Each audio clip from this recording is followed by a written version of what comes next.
Assalamualaikum warahmatullahi wabarakatuh. Berjumpa lagi di channel Jak Solmat. Saya ajak mencari solusi matematika dengan mudah dan menyenangkan. Kali ini saya akan membahas himpunan bagian. Nanti himpunan bagian itu akan membahas yaitu pengertian himpunan bagian, kemudian yang kedua menentukan himpunan bagian dari suatu himpunan.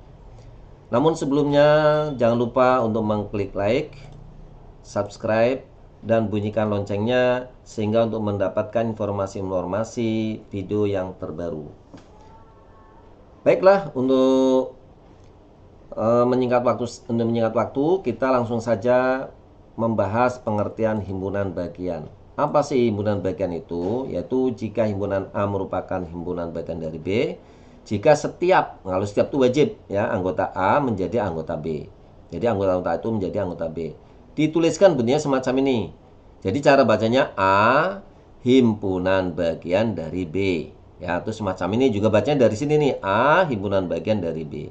Apabila A ini bukan himpunan bagian B, jika terdapat anggota A, terdapat anggota itu satu saja, nggak terdapat, bukan anggota B, maka dia bukan himpunan bagian. Jadi kalau terdapat anggota A tidak terdapat di dalam anggota B, maka A bukan anggota himpunan B. A bukan himpunan bagian dari B. Disimbolkan demikian, tinggal dikasih garis. Oke, perhatikan contohnya. Ada 3 himpunan. Manakah himpunan-himpunan berikut ini yang merupakan himpunan bagian dan yang bukan?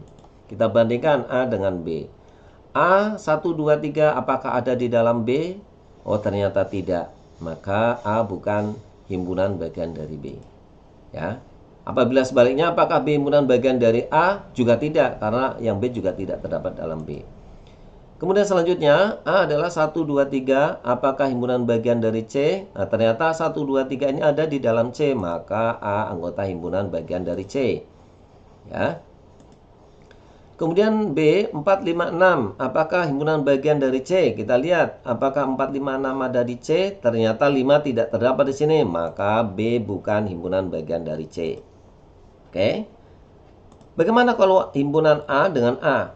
A himpunannya 1, 2, 3. Di sini juga 1, 2, 3. Secara otomatis A himpunan bagian dari A itu sendiri. Ini contoh yang pertama. Lanjut kita contoh yang kedua biar lebih memahami. Dalam menentukan himpunan bagian dari suatu himpunan, nanti kita akan menggunakan bentuk segitiga Pascal. Pertama kita tulis 1 dulu. 1 tidak bisa dijumlahkan, maka tengahnya lurusnya 1 ini ditulis dengan kosong, maka sampingnya dikasih dengan 1. Setelah itu dijumlahkan, hasilnya 2. Sampingnya dikasih 1 bilangan 1, 1. Kemudian dijumlahkan, hasilnya 3. Dijumlahkan lagi, hasilnya 3. Selesai, setelah dijumlahkan, sampingnya dikasih 1. Pingin tambah lagi, boleh. Kemudian dijumlahkan jadi 4, dijumlahkan jadi 6, dijumlahkan lagi 3 tambah 1 jadi 4. Setelah selesai, sampingnya dikasih bilangan 1. Dan seterusnya. Ya, tergantung kebutuhan kita. Oke. Ini namanya segitiga Pascal. Caranya demikian. Baik, kita terapkan dalam menentukan himpunan bagian. Di sini ada himpunan P, anggotanya 3 yaitu A, B, C. Kita suruh menentukan yang anggotanya 0, itu anggotanya 1, anggotanya 2, anggotanya 3. Cukup dengan segitiga Pascal. Perhatikan, 1 dulu kita tulis. Kalau dijumlahkan nggak bisa, berarti sampingnya 1, 1. Ini dijumlahkan jadi 2. Oke, terus jumlahkan, hasilnya 3. Sampingnya 3. Karena ini anggotanya ada 3, maka kita cukup sampai 3. Kita urutkan nih 1, 2, 3. Oh, sampai 3 selesai. Atau dari sini hitungnya 1, 2, 3 selesai. Sampingnya dikasih 1. Nah, ini merupakan jumlah-jumlah himpunan bagiannya. Maka yang pertama ini yang memiliki 0 anggota, ada 1. Nah, kalau himpunan yang nggak memiliki anggota adalah himpunan kosong. Waktu lalu kita bahas. Kemudian yang memiliki 1 anggota. 1 anggota itu ada 3 nih. Karena ini ada A, B, C, maka yang satu anggota itu adalah himpunan A, himpunan B, dan himpunan C. Kemudian yang setelah satu, yaitu dua, yaitu yang memiliki dua anggota, yaitu AB, AC, dan BC. Oke. Terakhir, yaitu yang memiliki tiga anggota, ternyata ada satu, yaitu himpunan ABC.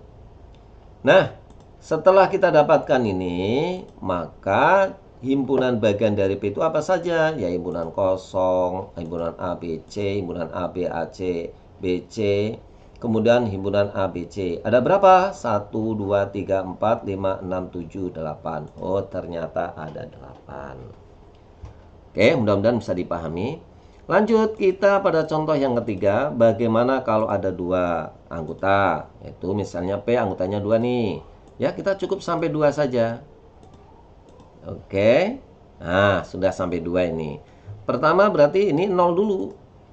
0, yaitu himpunan kosong. 1, anggotanya 1, ada 2, berarti A dan B. Himpunan dua anggota, yaitu himpunan A, B. Ada berapa? Ada 4. Oke.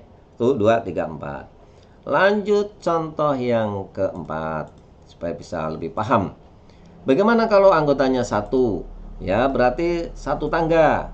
Nah, ini 1. Di sini adalah 0, maka himpunan kosongnya 1. Kemudian yang satu anggota adalah A. Berarti ada berapa banyak himpunan bagiannya? Yaitu ada himpunan kosong dan A. Himpunan bagian, ya, banyaknya himpunan bagian dari P yang anggotanya ada 2, ya, himpunan kosong dan himpunan A. Contoh yang kelima yaitu himpunan kosong. Bagaimana nih himpunan kosong? Ya, tetap kita gunakan segitiga Pascal, ya, yaitu 1. Yang pertama 0, maka himpunan kosong ada 1. Nah, himpunan bagian dari P itu apa? Ya, himpunan kosong, cuma 1 aja. Nah, kalau gitu banyaknya ada berapa? Ada 1. Sekarang kita lanjut yang keenam. Bagaimana kalau anggotanya ada 4? Wah, ini banyak kan? Nah, oke. Sama saja kita gunakan Pascal. Nah, tadi udah ada contohnya. Mudah-mudahan bisa tinggal menjumlah-jumlahkan sampai tangga keempat. 1, 2, 3, 4. Kemudian 0, himpunan kosong, yang satu adalah himpunan A, B, A, C. Terus lanjut, bisa dipahami. 2 adalah A, B, A, C, A, D, B, C, B, D, C, D. Ya, oke, tidak boleh ada yang kembar. Kemudian yang 3 adalah ini A, B, C, A, B, D, A, C, D, B, C, D. Kemudian yang 4 ada 1 yaitu A, B, C, D.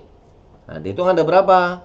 Bisa dilihat sendiri, yaitu ada 16. 1, 2, 3, 4, 5, 6, 7, 8, 9, 10, 11, 12, 13, 14, 15, 16.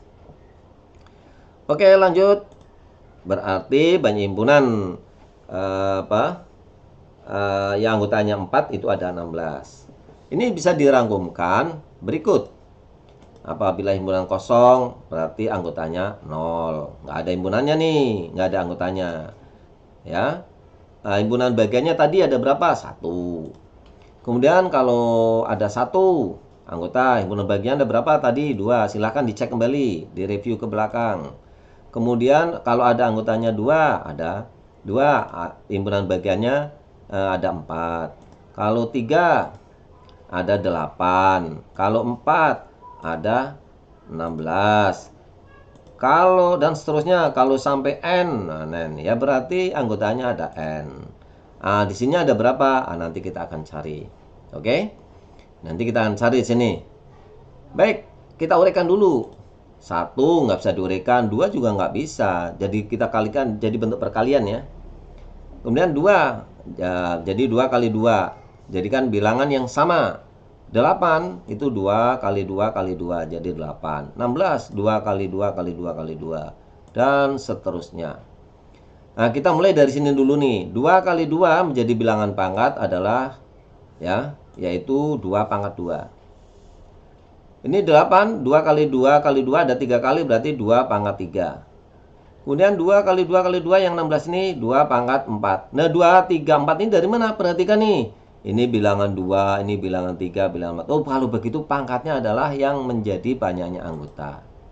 Oke, kalau 0 berarti pangkat 0. Kalau 1 berarti pangkat 1. Nah, ini. Di sini 2, tuliskan 2. Di sini 3, dituliskan pangkatnya 3. Oke, bagaimana kalau banyaknya n? Maka ditulis 2 pangkat n. Ini merupakan rumus untuk menentukan banyaknya himpunan. Oke, jadi untuk menentukan himpunan bagian cukup dengan rumus 2 pangkat n. Ya, n himpunan bagian. Ya, n ini adalah banyaknya anggotanya, himpunan bagiannya ada 2 pangkat n. Baiklah, kita terapkan untuk mencari banyaknya himpunan bagian. Oke. Ini. Ya, kita disuruh menentukan banyaknya himpunan bagian saja, tapi tidak disuruh menentukan anggota-anggotanya, ya cukup dengan rumusnya saja. N-nya ada berapa nih? N-nya ada 5. A, B, C, D, E. Maka cukup kita menggunakan 2 pangkat N.